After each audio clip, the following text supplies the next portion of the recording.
Guys, this is Stu. Just thought I'd give you a little mini update on my entry into the 75th anniversary Battle of Britain group build, as hosted by Ian UK Scale Modeller and Charles Scale Modelling. Yeah, she's coming on a little bit more. I managed to get a little bit more work done on her. Now, I know I was going to leave it until she was primed and pre-shaded, but as you well know, I've got an issue with the airbrush at the moment, and they're both virtually knackered, so day after tomorrow I'll be ordering me new airbrushes, getting them in, and then she'll get pre-shaded and primed. Or was it primed and pre-shaded the other way around? Sorry, I'm getting tongue-tied again. So excuse the messy workbench, but you know what us modelers like. But here she is. This is how she's looking, guys. She is fully filled. I used a mixture of perfect plastic putty and, on Paul Bretland's suggestion, super glue. So yep, that's all. She's all ready for priming. The only thing I've got to do is just basically add the radio mast. As you can see, I've got to add in the glass for the landing lights and the port and starboard lights on the wing, tail wheel, and then she's ready for priming, guys. I've got the prop all built. It's not glued on, so don't worry. Exhaust stacks are on. They weren't too bad to get on once I've actually got them positioned right. They sort of just fell in, really.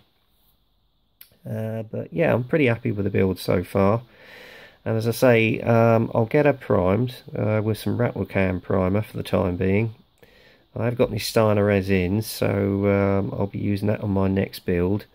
And then obviously once I've got my new airbrushes in, I'll get a pre-shading, and that's when I'll do the next update.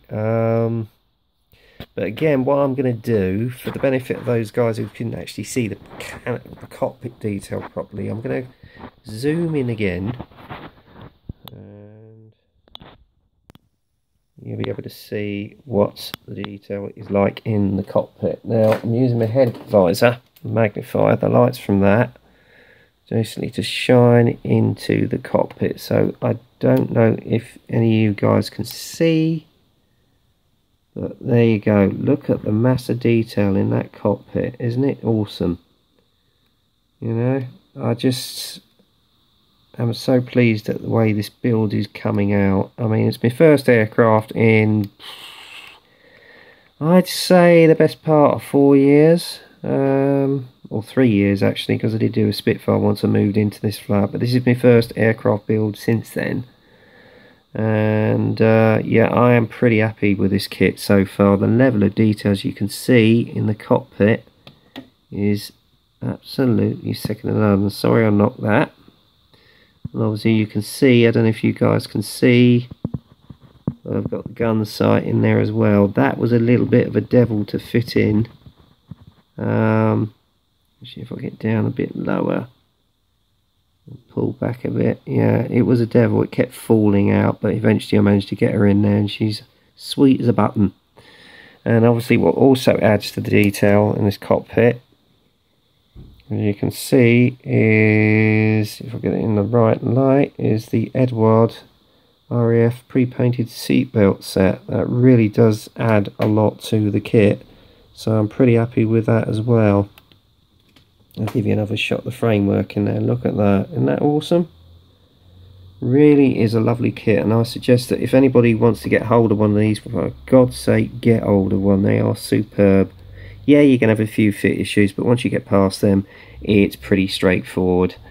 So yeah, there she is, guys. That's how she is at this moment in time. Oh, let me just zoom back out. There we go. So yeah, I'm pretty happy with the build, guys, as you can well imagine. As I say, Hurricane is one of my favourite aircraft from the Second World War, and to be honest with you, she was the underdog as in regards the limelight. They had far more Hurricanes in service during the battle than they did the Spitfires, but as I say, she could take a hell of a lot of punishment, I can tell you, and the pilots that flew her loved her.